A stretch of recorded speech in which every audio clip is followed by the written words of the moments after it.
So hello and a big welcome to everyone who is joining this session live. I'm just going to minimize this video here. And also to everyone who is watching this recording. I am Emma Louise Elsey. I have been coaching since 2003 and I'm about to celebrate 12 years with the Coaching Tools Company, which is how many of you know me. I've been in beautiful Canada for 16 years this year and I am truly grateful to have a life and a career that I love. So with us today is Mary Turcotte, who seems to have my profile picture. I'm back. So Mary Turcotte, who you may remember from our previous sessions, she is the awesome operations manager for the Coaching Tools Company, and today is helping with everything from questions to admin and technology and making sure the Facebook Live runs smoothly. And she'll also be specifically managing the chat and responding to any technical questions you have. So before we get started, just a tiny bit of housekeeping. This Ask Me Anything session will be 60 minutes in total. Please ask your questions in the Q&A box. We will also be checking the chat box as well. So if you can't find that, you can use the chat, but aiming for questions into the Q&A box.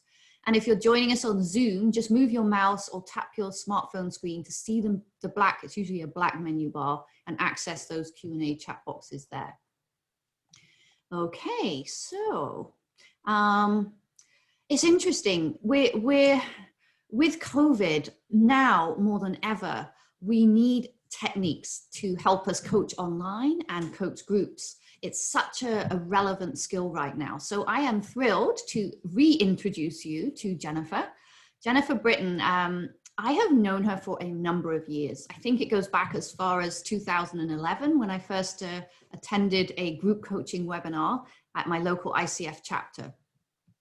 She is also one of our guest authors and so far has written almost 40 articles for us. She is a coach, author, and thought leader in the area of group and team coaching, and she's also an early pioneer in the virtual and remote space, hence the two topics today. Since the early 1990s, she's led teams and programming online. She started that in the international humanitarian sector and later through her company Potentials Realized, which is an award-winning coaching skills training company. But since 2004, her focus has really been on virtual programming with a coaching approach. Most days you'll find her leading a myriad, and when I say myriad, she has so much on the go, of virtual programs, from remote team development to virtual retreats for business owners, group coaching programs, even group coaching that leverages journaling. She's also the author of 5 books, Effective Coaching, From One to Many, Best Practices for Team and Group Coaching. And those 2 books are wonderful books if you're trying to get started in group coaching. There's lots of references and tables and checklists and just useful, helpful information. Also, Effective Virtual Conversations, which was one of her more recent ones in 2017, and also the Coaching Business Builder and the PlanDoTrack Workbook and Planner for virtual and remote professionals, and that was 2019. She is also the co-host of the Remote Pathways podcast, which explores people, places, and pathways to remote work. So you can learn more, and we'll put these in the chat at the end, groupcoachingessentials.ca and standoutvirtually.com. I'm excited. I'm going to, well, I was saying I'm handing over to you, Jennifer, but in order to hand over to you, I would have to have some questions for you. Exactly. Well, I want to say, as you're pulling up the questions, and I understand we have lots to talk about, I just want to say hi to everyone. Thank you for joining us, whether you are here live, whether you're on Facebook, whether you're listening in after the fact, because certainly we're living in an asynchronous world, and the digital footprint that we create goes a lot longer than we can ever imagine. So great to spend, an hour with you today, Emma Louise and Mary. And yeah, let's dive into the questions. Okay, so I've got one here. We also, as part of our newsletter, when we asked people to register, we said, please send us your questions in advance. So I'm just going to start there while people get their questions in. So the first one is from Jennifer, and Jennifer Griggs, not Jennifer. How do you determine whether or not someone is a good fit for group coaching? And do you have a set of intake questions? Ooh, such a good question. So thank you, Jennifer. Again, I think a lot of our success in coaching starts at the start in terms of how do we design things? How do we create those agreements and those relationships? And if you do track backwards from tricky issues, a lot of times it starts right at the very beginning, where people are creating expectations and assumptions of what the coaching process might look like. So as you heard from Emma Louise, I'm a practitioner. I've been a coach practitioner now for 17 years full time. In those tens of thousands of hours, I have coached a lot of different types of clients. And so yes, I have many different types of coaching intake processes, all dependent on who you're coaching. But you'll definitely want to think about your client, what's important about their goals, because of course we are a client-centric conversation. And from there, think about even how people will want to start designing that coaching agreement with you. I think in 2021, best practices are there is some level of a written agreement and also some level of an intake process, a pre-conversation, a one-on-one, or even, you know, a long-term discovery session. So always be asking, and I think this is where being part of a community of coaches is really valuable, to hear what are other people asking, what is useful, what are the questions you wish you had asked before you started down the pathway with clients. How about you, Emily? Like, you've been coaching a long time too. I imagine you have probably lots of different questionnaires for different types. I have lots of questionnaires, but the thing that came up for me when you were speaking is from that very first webinar that I attended that you did on group coaching, you talked about having a pre-chat with every member of the group individually, like a one-on-one. It could be 15 minutes. And I think you could also use that pre-chat as a way to determine whether they're a good fit for group coaching and gently let them down, or suggest one-on-one coaching if not, or counseling if that was maybe what was more appropriate. Yeah. And anyone who's read my work, I'm a real proponent for those pre-calls. 15 minutes, right? We're not talking 30 minutes. We're not talking 60 minutes. It's a pre-call. It's a get to know you. You know, coaching means many different things, even in the coaching profession. So how do we ensure that our coaching methodology, our coaching approach matches the client? And as you said, are they really wanting group coaching? Or are they wanting the deep dive of one-on-one? Sometimes, you know, someone will come to a group, but it's really all about a team. So given that the variety of coaching continues to expand, I think the pre-conversation becomes even more important. I think that's absolutely right. I like that. Okay, so let's dive into her. Annalise is asking, what are the best ways to keep virtual groups interactive and the participants engaging? So this is a hot topic, and one I know you love, Jennifer. It's one I love, right? I was an experiential educator by training 3 decades ago, and we only learn through action, right? And the virtual and online space has become very, very passive. As I wrote in Effective Virtual Conversations, it doesn't have to be death by conference call. In fact, I think we owe people an interactive experience. So I don't want you to be passive today either. We're going to really, it's a little hard with, you know, 250 plus people on the line, but we will be asking you, if I may, this is literally taking control, I'll be asking for some like input perhaps in the chat, not in the Q&A, but in the chat. So, you know, interactivity, some sort of engagement burst every 7 to 10 minutes is really, really valuable. Go into a lot more details around this, but it's the whole Standout Virtually brand is really based on what I call the 5 engagement levers. So how are you using things like visuals? How are you using breakouts? How are you using chat? How are you using whiteboards and polling? And so we have all of these things at our disposal, and coaching especially is client-centric. So if we are talking at people like I am doing right now, this is not coaching. This is a training engagement. And I think it's really important that we make these distinctions between what is coaching and what is training. Even if it is like a larger group that you're bringing a coaching approach to, we need micro windows of pause and reflection. That's yet another way that we can be building in that whole interaction, because learning is not passive. Learning has to happen in a very interactive way. So what are you thinking there, Emma Louise? Anything you'd add? One of the things, and if you are doing a more just one-on-one present, sort of like more of a straight presentation rather than group coaching, one of the things I picked up, I don't know if it was from you, I think it might have been from you, is just, I had these slides with 10 lessons, and I would just, after the first couple times of doing it, I realized, oh, type yes in the chat if you think this lesson applies to you, or, type yes in the chat if you think this is an important lesson. And it was amazing. People were just typing yes, yes, lots of exclamation marks. And I was surprised how much a simple question like that just developed a little bit of engagement. It doesn't have to be, even if you're doing like a presentation, you can still get a little bit of interaction going. But we actually wrote an article on the website. We co-wrote an article, which is, I think, is 11 zesty ways to get interaction in your online programming. So Mary maybe will, when she gets a moment, type that into the chat for you. And maybe just so we can model this, right? Because it's one thing to talk it, it's another thing to model it. Let's get you right now in chat to just share with us, like, what is your engagement tip?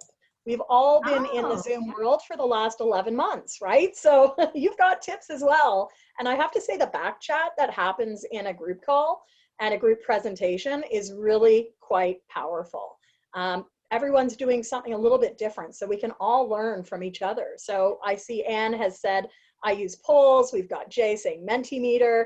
Take a look at what, different people are doing. Some are using Miro, some are using icebreakers, having different people lead things, Jamboard, right? Like, a lot of this is going to be dependent on what is our preference and what are our clients' preferences. And to me, that is the heart, not just of great virtual conversations, but of the heart of coaching. In fact, I think everyone really needs coaching skills more than ever, because they go so hand in hand with this online, digital, remote, virtual space that we live in right now.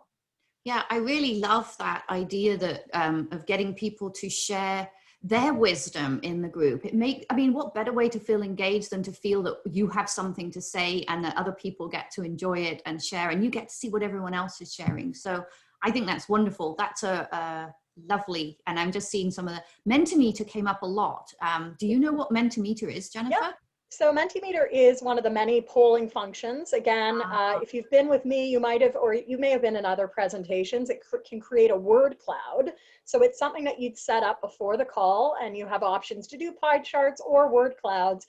I think people really love to see what gets co-created in these calls. So as people input via their phone, not their laptop, they can then input their insight, like what makes a memorable call, for example. And we could see here in the group, what are those elements that you think creates that memorability? Because that's what we want. We are spending dozens of hours every week online. And so how do you create memorability in the work that we do? And this is going to be part of 2 new books that I have coming out in the next 6 to 8 months on virtual, on leadership, on digital entrepreneurship as well. So I have to say, people might look at my background and say, wait, group coaching, virtual online, business development.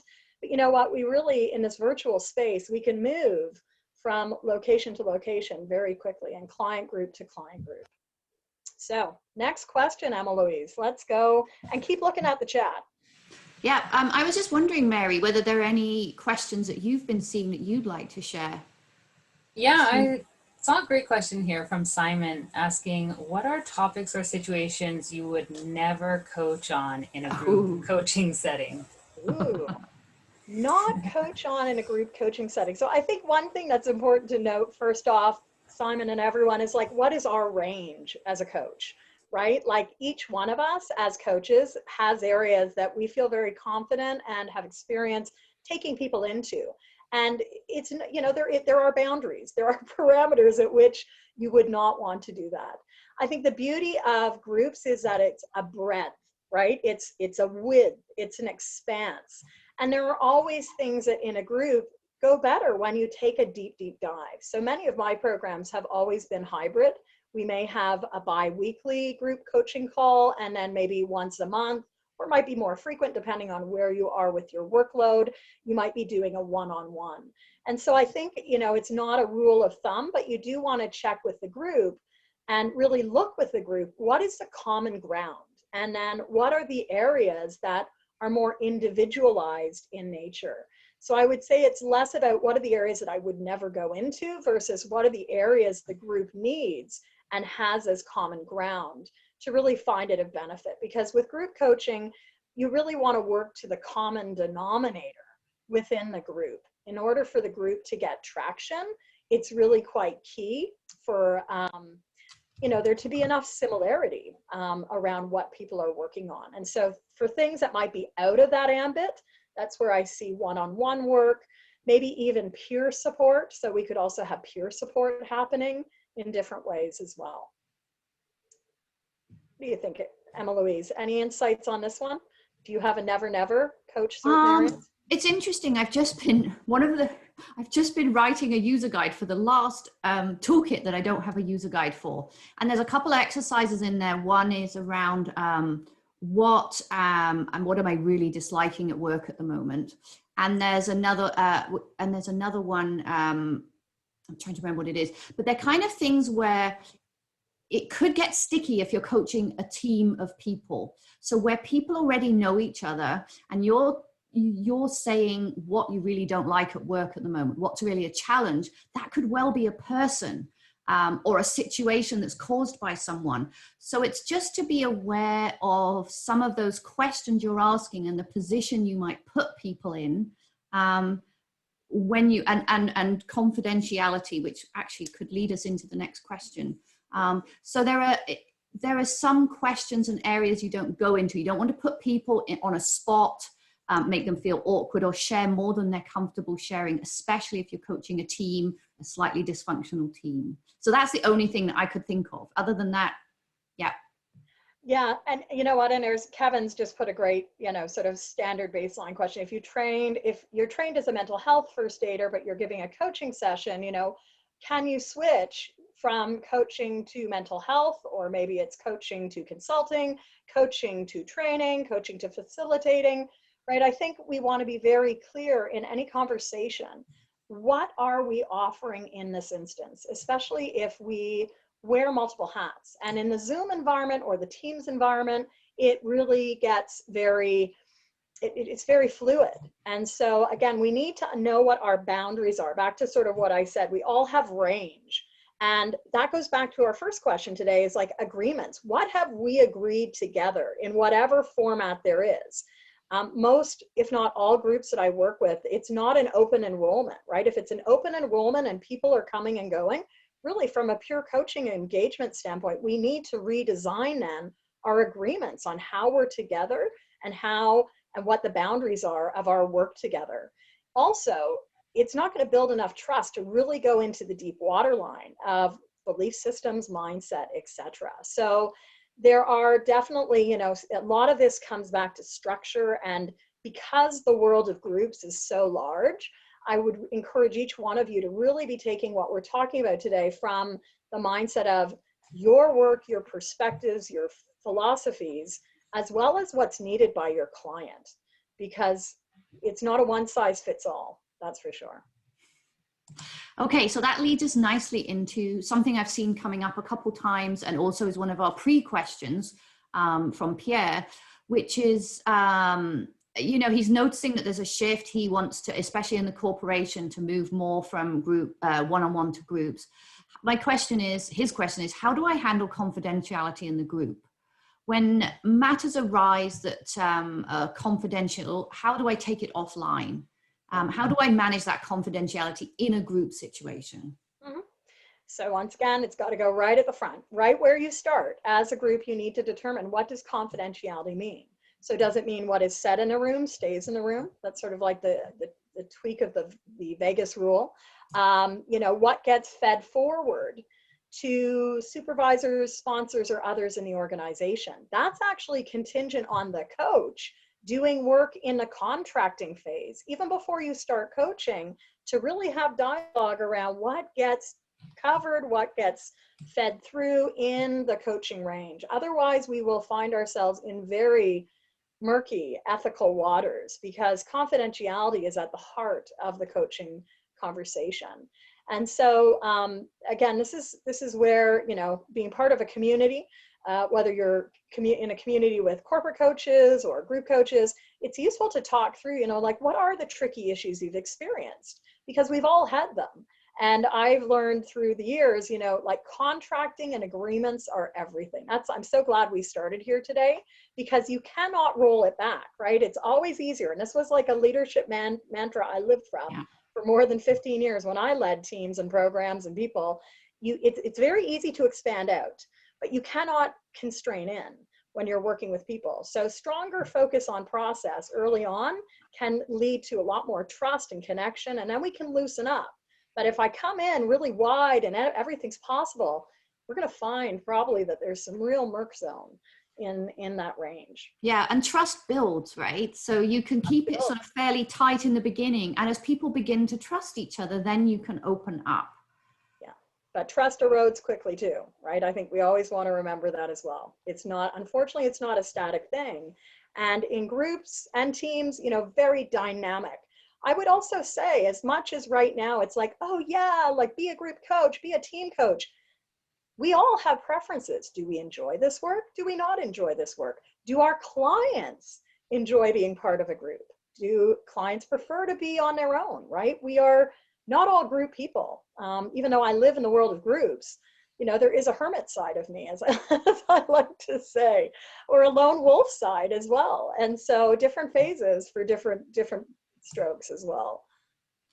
So talking of trust, we have a question from Elaine here about how we can build trust without being physically present. For example, does the importance of eye contact change in the video scenario? But how do we build trust when we're not physically present, when we're doing virtual programming? Yep. So again, many coaches have been virtual way before the pandemic, right? Even, you know, upwards of 2 years ago, the ICF's research found that 50% of coaching at that time was being done in the virtual space, whether it was phone, Skype, Zoom, Teams, whatever. I think we're in a very different spot even now versus 11 months ago, when most people had to immediately shift over to the remote space. So think about yourself. Think about the experiences you've had in this last year. What new types of relationships have you built? Do you have relationships with people you've never physically been with? My guess is yes, right? Our social networks do not stay static. And so in a small group coaching context, the coach's role in those first couple of sessions, amongst everything else, is really also there to help people feel grounded and, you know, focused on where they want to go in the coaching process, but also connected to each other. And so a big part of that is building trust. Trust, a lot of research around what creates trust, but, you know, we can go with everything from clarity and consistency to competence. What's helping people feel secure and safe in the environment?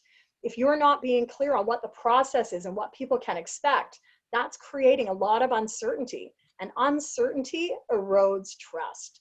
And so it can be, you know, at all layers. It's not just helping people feel connected with each other. I now talk about it as the 6 layers of connection. And so it's really connected to you, connected to each other, connected to the content, connected to the context and the technology, because all of these things can get in the way of actually having a great conversation. And then we also want to make sure people are feeling a connection between what's happening outside of the screen into what's happening inside of the screen. And I think that's one of the trickiest ones right now, not just for coaching, but for this very digital world that we're living in right now, where what's left on the screen and what is, you know, how does that translate to when I look up and see the rest of my world, which for some people, they're just living in this digital space all day. Yeah, and that's challenging. Very challenging. So Mary, are you seeing, and this is another way to kind of keep a webinar, I guess, interesting and engaging, is make sure it's not just one voice all the time, or just even me and Jennifer, but to bring Mary in. Mary, is there a question that really tweaked your interest that you think that coaches would benefit from? Well, Kim just asked a lead-on question from the trust question, which was, how do we deal with note-taking during sessions without seeming too distracted? Yeah. Well, it's such a great question. I'm so glad you let us there, Mary, because I was like, I want to talk to Kim's question. So again, like, what is your style, right? This is where facilitation skills come in really handy as a group or a team coach. Anytime you're coaching more than one person. I would even say individually, like we all have learning style preferences. So a lot of our folks are probably going to be visual learners. So how do you create more of a visual element, right? On Zoom, on Teams, we have whiteboard opportunities. So is the client writing things on a screen? Are you writing things on the screen? How do we, activate that whole channel of creating learning? You can see behind me, right? So how are we also bringing in other elements in terms of like old school writing on the screen? And I think that is, dealing with note taking. Again, such a continuum here, but like, are you going to be explicit with creating that as part of the coaching process, taking snapshots? Before, one of my holiday gifts to myself was something called a rocket book. And a rocket book is a digital, sort of like just a digital notebook, right? But the cool thing about it is it gives you like an app, which you can then use for whiteboards. You can go out and get these little things they call beacons, right? And put on your whiteboards or your things. They're just little corners, but what that allows you to do is if you want to take a snap of a big whiteboard or a big sheet of flip chart paper, instead of like having to like, try and figure out what resolution, you put the beacons on the corners and it automatically shrinks it and takes it from a very technologically square perspective. So again, as we are really looking at how do we use technology, this is, for some people, yes, this is the first 11 months, but for many of us, we've been working in this space for a long, long time. So the boundaries between the two worlds get to be a lot more fluid. But I think key is integrate people's styles, right? We're not saying this is now virtual and you have to do it this way. It's like we are still the same people. So how do we also translate across the different domains? Okay, so we seem to be having quite a few questions about exercises, icebreakers, I guess, icebreakers to kind of get people in the beginning, but also what exercises you use, tools and games for group and virtual coaching and icebreakers. So that's come up a lot. It's all over the place. So yeah. Jennifer, I know you have some. I have lots. So any book that I've written, Effective Group Coaching, From One to Many, both have like very detailed 40-page appendices where you can see lots of just examples. How do you, what could you bring into a group working with vision? What could you work with a team on strengths? Also remember your coaches, right? You already have a toolkit of skills. And I think it's really important that you think about how do you translate those skills from a one-on-one environment to a group to a team coaching context. Many of you would be aware that a few months ago, ICF released the new team coaching competencies. And what's important to note, I think at a very high level, is it is the same competencies. It is recognition that it doesn't matter whether we're coaching one person or many, we are still coaching. So we're leading from goals, action, awareness, insights, and ongoing accountability. And so with that in mind, going back to, exercises, activities, you probably have, dozens of coaching skills and tools already. This is, hence Emma Louise's work, right? It's all about the tools. And to me, as a coach, as a group and a team coach, coaching many, the tool is a springboard into the conversation, right? Versus when I'm facilitating and, the tool is the doorway in, but it's very much, we want to have lots of doorways in, couple of places that you can go, because I've been a long time blogger. I've hosted the Group Coaching Ins and Outs blog for 15 years now. That's at groupcoaching.blogspot.com. Yes, it looks old because it is old, right? It's 15 years of content. I'm a content creator. That's what I do. And so definitely, dig around there, use the tags. As Emma Louise said, I've been a contributor here for probably 7 years now, 40 articles. There's probably an exercise spin on each one of them. Because remember, I started out as an experiential educator. I was someone trained in the 1980s in a methodology we called in those days adventure-based learning. I used to take people out into one of our provincial parks, and I learned as a leader what happens with uncertainty when you're overnight in the middle of the woods with nothing but yourself, right? This is how I grew up as a professional, and later took me into the jungles of Central and South America, leading teams. We learn through doing. And so there's a growing body. And just, I think the web is your best tool. Really, like, search the web, listen to podcasts, look at books, look at blogs. There's more than enough there. But get focused. Don't get overwhelmed, right? Get focused. Start the conversation somewhere. That's the beauty of being a coach. We don't have to design out a whole blown lots of things. You just need a question or two to get the conversation started, and you go from there. Because we're not designing online learning. It's an online conversation. That's great, Jennifer. I was going to say, if you go to the Coaching Tools company as well, if you look at their Coaching Tools catalog, we have filters on the left-hand side, and you can select group coaching, ones that are suitable for group coaching. Of course, online takes it to a different space. But while you were talking, I was thinking, I have some really silly, funny things that I have started groups with. One of them is, just because we're coming up to Chinese New Year, what Chinese New Year animal are you? And of course, the fun bit is when you say, well, I'm a pig, and it sounds really silly, but it really gets people laughing. It kind of, and that is a really great way to sort of build engagement. Do you know what Chinese New Year animal you are, Jennifer? I'm a dog. You're a dog. Mary and I are both rats. Okay. So, you see, it's fun. Exactly. So it's a great icebreaker. It's very simple. Anyway, my husband's a cockerel. I love to, sometimes it's a dinner party thing. Well, anyway, I'll say my husband's a cock. Yeah, that'll be another conversation. But to your point, Louise, like, what are the quick things we can be doing? Visual cards. I was having a great conversation yesterday with Martin over at Your Best. Some of you may know the At Your Best cards. And so he and I were talking about his new, he's a new virtual platform where you can bring any card decks on, which is really super cool. And so that's called, I think it's called Card Hive, I want to say. But it is, we have so many different tools at our disposal, and it's like, how do we like use, you've got yours, I have the Conversation Sparker deck.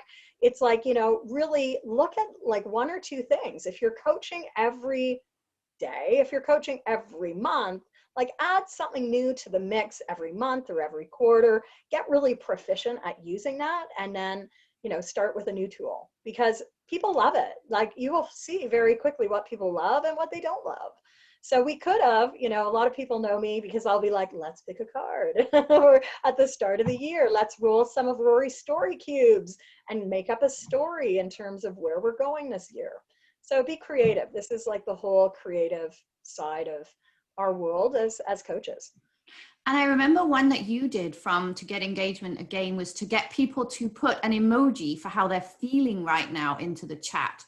So if you have access to emojis, if you're on your phone, type an emoji into the chat right now for how you're feeling. And if you don't have an emoji, just give us a word, or a word. Yeah, for how you're feeling right now. How you are doing. And also, while you were talking, I was thinking of, there's my favorite icebreaker, and I have written an article about this. It's an in-person one, and I found it's where you get people in the room, and it's where they know each other, just where they don't know each other, and you put a piece of paper on their back, and everyone has to wander around with different colored pens, and you write, you look at the person and you just intuit something about them, something lovely about them, and you write it on the back, and then everyone finishes with this piece of paper with all these wonderful words on. And I was thinking, how could we make that work in the online space? See, I'm looking at all these feelings here. Wonderful, motivated, curious, excited, enthusiastic, grateful, insightful. And I was thinking, if you're in a group, so this is a webinar, it's different. It's more of us, it's more us pushing out, and we're trying to build engagement. But in a group where you have everyone's faces on the screen, you could ask people to write one feeling they get as they look at all the faces on the screen. And then everyone who sees those words knows that those words apply to them. How wonderful would that be? Well, it's an appreciation, right? We don't get enough self-appreciation. Feedback is not just about constructive feedback. It's about, as the, the head of CEO of Purelator here in Canada, our national, courier service used to say, catch people doing things right. And we don't get enough of that in today's world. So could you, in your next group, just to Emma Louise's point, puts everyone in a minute on not the hot seat, but in the hammock, and using chat to share one strength that you see in that person. Like, everyone gets a copy of the chat log, and you can go home and say, wow, like that. I love that.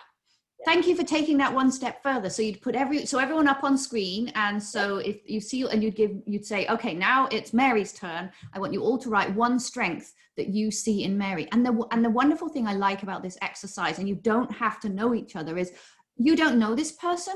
Look at them. Tell me what you see, what you intuit from looking at them. It's incredible, the list of strengths you get. So I'm excited to try that. There you go. And I'll just throw that, throw the hammock view in, right? Like we always say, put them in the hot seat, but what kind of energy is that creating in a coaching conversation? Like, it's nice when it's like minus 19 Celsius out here in Toronto today, but I'd rather be in a hammock. I'd rather throw back, because that's what I did for years, right? I love this. We're jamming.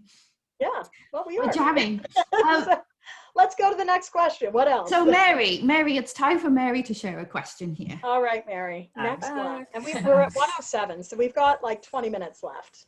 You can hold on. So a few people have asked the same question, which is, what's the ideal size for group coaching? Mm-hmm. Yeah. What's the ideal size? So 11 years ago, this is one of the reasons why I wrote Effective Group Coaching 11 years ago. I was really curious. There was nothing in writing, nothing in print, no research around what was an optimum group size. So a couple things to really keep in mind, right? ICF, International Coach Federation, has capped for ICF credentialing purposes group size at 15. When I started asking a decade ago, what is ideal in-person size versus virtual size, in those days, 4 to 8 came up as the ideal range, the optimum range for virtual. Now, has that shifted with all that we can do now on Zoom and streaming? For some of you, it may, and you might feel more comfortable going all the way up to 15. However, here's the thing. Every new person we put in a room has a whole new layer of perspectives, mindsets, assumptions, belief systems.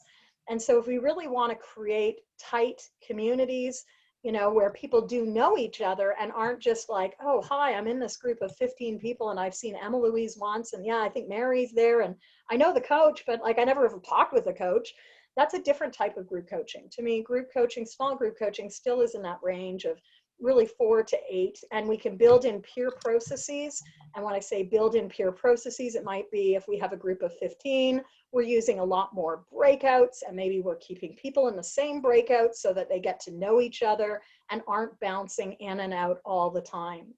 Within the Zoom space, the team space today, again, we are so disconnected, even if we are together. I think people are super hungry for real deep conversations that aren't just a one-off, but are a sustained conversation over time. And so you'll want to look at, what is it that you want to create and what is that environment? But 4 to 8 is still, commonplace, the range of really small group coaching. Anything over 15 to the ICF is considered facilitation. And very much, it's a different conversation. It's, it's a nuance, but read Effective Virtual Conversations, right? This is why I wrote that book, which looks at the span of everything from asynchronous and on-demand, all the way to high touch point live group coaching. So again, Carmel has noted, I wonder about language. So many new terms, in-house terms. We need to consider the importance of each word we use as coaches. Absolutely, because this carefulness builds trust. And again, even though the world, 3 billion people have been in the online space, it's meaning something a little different to everyone. If you were with me in November, I was sort of in the midst of even re-examining, what do I call my work, right? So I called this work virtual for 3 decades. Virtual comes from the Greek word virtualis, which means excellence. And I've come and met in my circles this year, a lot of people are like, oh, I don't like virtual, like it's all online. And it's like, well, you know what? My clients use the term virtual. You really need to step back and listen to like, what are people terming their work? And if you see and you look out now, and I've done about 6 months of real looking at like the languaging, we've got remote, right? And a lot of startups are calling their work remote, but it's the same space. Online, a lot of educators, formal and informal educators, teams are using a lot of virtual, right? Because they're connected but not connected. And then of course, what one am I missing? We've got digital, right? So digital relationships. It's lexicon is everything. However, we are evolving different lexicons in this space. So that's beyond coaching, but it's a very interesting space right now in this moment. So Jennifer, I know we have, we actually have so many questions. There is just no way we're going to get through them all today. And it's a little overwhelming. It's wonderful. And it's a little overwhelming too. And I saw that someone said, you know, they're excited, but overwhelmed. So we're going to do our best. I know we talked about business, you know, growing your business or marketing groups as a potential topic we could talk about. There have been a few questions about that. So do you have any tips about marketing, how to market and get clients for our groups? Yeah, I think it's a big one. And I also want to acknowledge we've got like other questions that are coming up in the wheelhouse of design, which is also another passion point of mine. So again, marketing, right? If you'd met me 18 years ago, I used to teach marketing studies. So I spent a lot of years when I was living and working out of the Caribbean and working with the UN on micro enterprise, which is just another name for like small scale business, which is really what we do now today as solopreneurs.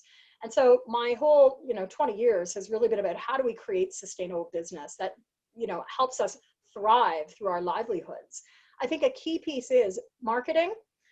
Nothing more powerful than demonstrating what you do, because every coach is a little bit different. So how are you getting into conversations, taking people through snippets of conversations to first of all introduce people to what coaching is, what you do, what your style is, etc.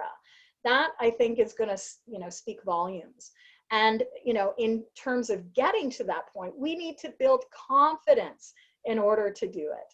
I too was a young coach at one point in time. And when I started my business, which was April 7th, 2004, I had just moved back to Canada 7 days earlier. My husband and I came here April Fool's Day. I had not lived in this country for almost 15 years.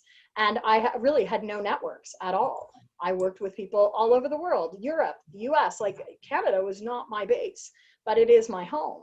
And so, as a young coach, I remember the hours of like reading and thinking and like, oh, I've got to have this USP thing. They're saying I need to do this elevator pitch, but where was I going to practice it, right? Like that was the big thing for me. Where was I going to practice it?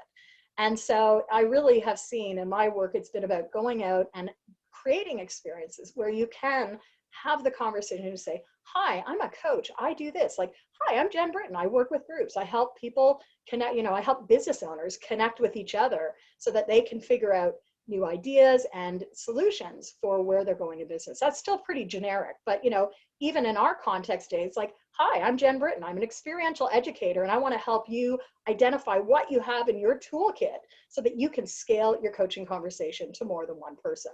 That makes sense if you're a group coach, if that's what you're listening for. But we don't always get to that soundbite super quickly. And so we want to get out. And I have to say, virtually, you can find yourself in amazing like speed networking situations all the time. Whether you go to your local chamber of commerce or there are there are meetups online where you could literally spend a day bumping from room to room to room, and you will see very quickly if people's eyes glass over, if they're like the deer in the headlight going, oh, I don't get that. That like, it may mean one, your message is not right, or it may mean that it's not the right client group that you're talking to as well. So get out, have the conversation. Yeah, we've got here like Clubhouse is great for networking. If you're an Apple person, like absolutely. If not, like just, there are places all over, but speak your message, right? It's really important that you get comfortable and confident. So really, it's interesting. So really getting clear on your message, and then getting out there and practicing. And by practicing, you'll find what connects and what doesn't. And also, by getting out there, you're building. I think we need to build a following. And I really recommend having a newsletter. So a permission-based newsletter with a great giveaway that you have. And that way people are following you. And even if you just do a monthly little article or a monthly thing saying what's your special offer, gradually you'll get enough people following you that you can offer a group thing. But there's also Facebook challenges, like doing a 5-day challenge. Or Jennifer, we were talking at the beginning of this call, how to go along with your business development workbook. I called that the wrong thing, but you have a business development workbook series, coaching series that you're offering, and then doing a 21 days, like let's do a sprint, like a daily sprint where we do the work on that workbook. So doing challenges, having a newsletter, having a great freebie, getting out there and practicing, doing Facebook Live, starting a group. But it does take time to build that following and to get used to saying who you are and what you do, and really getting clear on your message and how you help people. And it's time and consistency, and we've got to make it happen, right? Like, I still today get very angry and sometimes upset because there's a lot of people who are like, yeah, you could do this. You know what? Like, maybe a few percentage can go from like 0 to 8 figures in like 6 months. But for most of us, it's about showing up consistently and adding value consistently. We are coaches, right? We're not like marketing experts. We're coaches. We're there to serve people, and through our service, hopefully generate really good revenue as well. But it's got to be based in trust. And in order to really create trust, that's not usually just a one-off conversation. As coaches, it's going to take multiple touch points sometimes before people even are ready to say, yes, I'm ready to be coached as well. Because you also want to make sure that clients are ready, and not just like, it never is a win-win if someone is not really ready for the coaching process in and of itself. So, be clear on your message, and consistency, Clara's, consistency is key. Some of you heard me in November talk a little bit about the remote working white paper. So this time last year, I released a remote working white paper before the pandemic ever ensued. And it was shared on the ICF website under the COVID-19 resource page. But it has something I call the 7 remote enablers, right? It's about consistency, it's about communication, it's about culture, building a strong culture in your organization. So how do you do things here? We all do things a little bit different as coaches. And at part of the marketing message is, here's what you can expect from me. We go right back to expectations as we started today. Another piece of it is collaboration, right? I love partnering with Emma Louise and others here because, you know what? I know that it adds value. Emma Louise is brilliant with your community, right? I'm a writer. I love to get, useful resources out to others, and marketing is not always my strong suit. I'd rather write than market. So find those people that you can be in complementarity with so that you can work together. So that actually leads nicely into, there was a couple questions I was going to combine here. One was around what to do if I only have 2 people signed up for my group coaching. And another one, which is I wanted to share this one because Judy said, this has been my question for years. How do you get enough clients to create a group that can start at the same time? And then you mentioned about maybe teaming up. That's one way of doing it. But can you do group coaching with 2? And how do you get enough people to start at the same time? So one thing to recognize, and this has been shifting sands since last year especially, people's lives are getting impacted every day in ways that was never, ever imagined.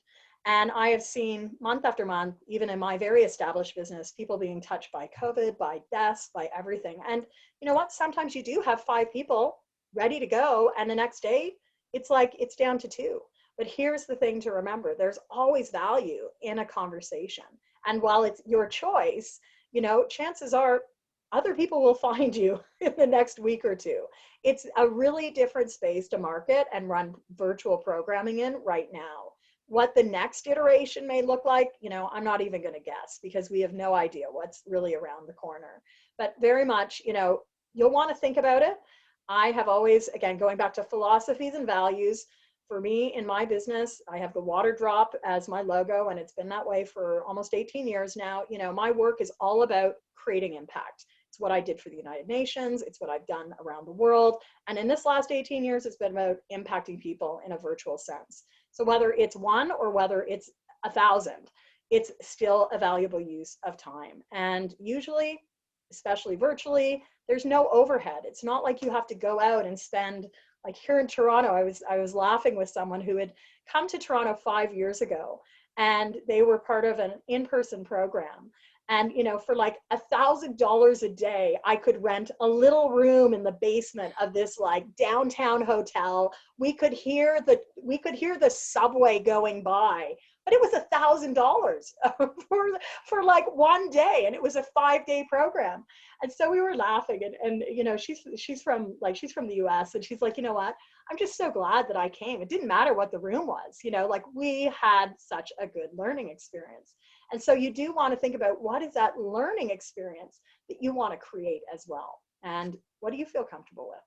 People will love it though, like one-on-one, and here you're one of two right now. Maybe we'll have a 3 and a 4 next week, but it's going to help you build your skills, your message, see the impact that you provide with clients. And that's what we have to do. We have to coach. Coaching is a skill set that is like a muscle. If you don't do it, it will atrophy. It will wither away and fade. Yeah, it's a craft, and we have to practice. I also had some idea, just because you'd mentioned about teaming up. I mean, you could also team up with someone, and there you're going to get double. If you each bring 2, then that's 4. The other thing I was thinking on a practical level is, if you have 2 and you really want to have more, reach out to friends or someone, I know there's issues with coaching friends, but offer it free to some people to bolster the group if you really want that free coaching experience, that group coaching experience.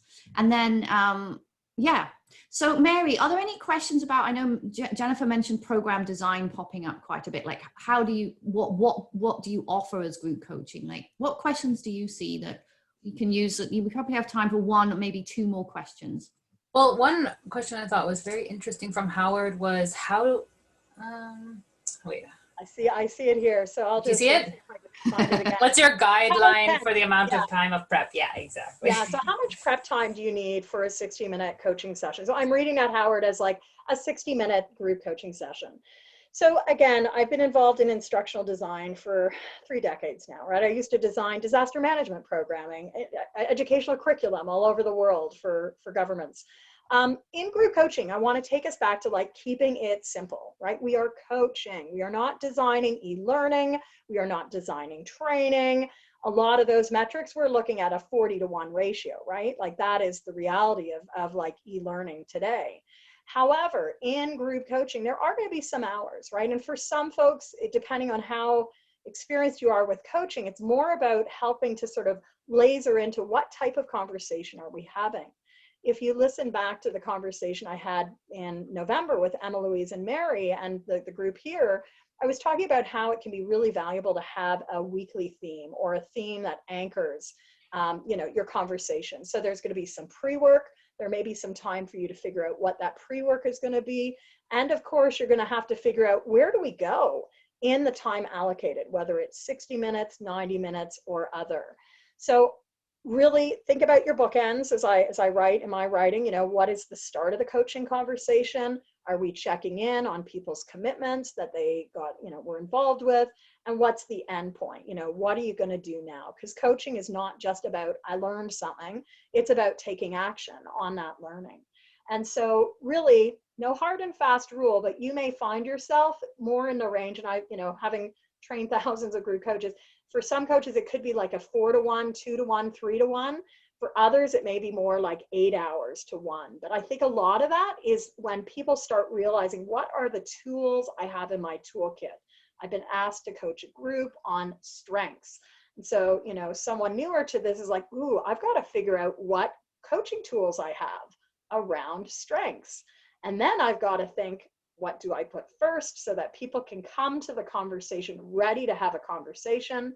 And then what are those initial 1 or 2 questions that are going to springboard into the coaching conversation? And then hopefully that's where our coaching skills pick up. And this is an assumption. This is an assumption that you have already been coaching, right? So that you have a baseline of coaching skills and are now taking it to a group level. If you are new to coaching in general, then your number of how many hours of prep to how many hours of, contact time with a group will be higher, because I think you're also then building out coaching skills in the mix as well. So Howard, I hope that was useful. Just put it in chat. It's still a bit of a waffly answer, but it will depend on, are you, a practicing coach already working with that group or that type of group, or are you totally new to the coaching profession? So, all right. So we are almost at time. Jennifer, if there was one thing that you sort of kept seeing coming up, or something that you thought you really wanted to share with people today, what would that be? I think it's about get out and have the conversation, right? It's really, how do you find your voice? Kay is saying, too many coaches, how do we break through? And I think we've got to be very clear on, what are we passionate about? What do our clients want? And what are we great at? We all are unique. Our own unique pathway is our pathway. And I know when I entered the coaching profession almost 2 decades ago, people were like, oh, you should just stop consulting. You should stop doing this. But that's who I am. It's the world, I am a global person. I still work globally. I love that about this business. And we do want to be very clear on who we are and what we bring to the table. Even if, and this is a big even if, we are not seen as experts, as coaches, most clients will hire you because of who you are, and not necessarily what you do, but who you are and what you bring to the table. So thank you. Again, I'm very passionate about this. I have always been a renegade. Don't always listen to the to the loud voices, because if I had listened, I would have not been a group coach. When I started pioneering in this field, this area was taboo. 15 years ago, group coaching, I was told time and time again, you can't coach more than one person. No, that's not possible. But I really believed, and we see it now, that really to affect change, we need to bring more than one voice into the room. And we also still need to take the deep dive with people as well. So be true to yourself, enjoy your work, and keep listening to the people that you are supporting, because they will tell you exactly what they want and what they need. That's wonderful advice. Thank you, Jennifer. I was just saying there's still a lot of questions about tools and things to use. So we're going to put some links in the email that goes out with the recording. I put a link in there to our tools that are suitable for workshops and group coaching in the chat. I mean, I know you have a lot of resources as well, so we'll include some of those links. I think what's become really clear to me is we got so many thank yous. Jennifer, come back in capitals for okay. Is there are more questions, so many more questions than we have time. I kept marking them as done and whatever, and we still got 41 questions in the chat. So we're going to have to talk about where we take this next. I know we can definitely use some of these questions as maybe the start point for some extra articles. So Jennifer and I will talk about that. We're so grateful for everyone coming today and for giving up their precious time to be here today. And I really hope you got something out of it. So a huge thank you to Jennifer.